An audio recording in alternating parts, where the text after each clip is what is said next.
Fini regionali aperti dunque dal 3 giugno, lo abbiamo detto, ma per gli italiani che vogliono andare all'estero potrebbero esserci problemi. Interviene il ministro Luigi Di Maio, serve una risposta europea, nessuno ci tratti come un lazzaretto. Francesco Maesano.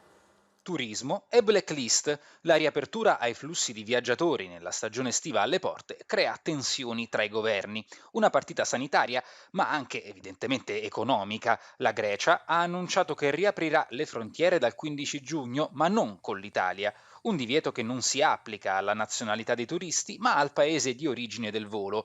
Resta la tensione con l'Austria, che deciderà Tagen dopo il stets 3 neue giugno, mentre Infektionszahlen. dall'Italia si potrà andare in Croazia, ma a condizione che si esibisca la prenotazione alberghiera. Nessuno può trattarci come un lazzaretto, la pazienza ha un limite, interviene il ministro degli esteri Di Maio. La competizione è legittima a patto che sia sana.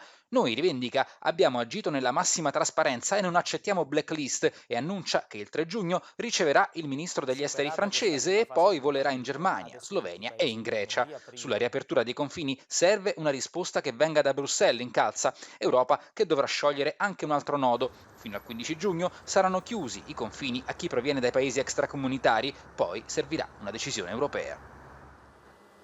Il presidente Mattarella interviene sulla giustizia, sconcerto e riprovazione per l'inammissibile commissione tra politici e magistrati, dice Mattarella dopo le polemiche sul caso dell'ex presidente dell'ANM Palamara. Urge una riforma del CSM, ma il capo dello Stato non può scioglierlo a discrezione.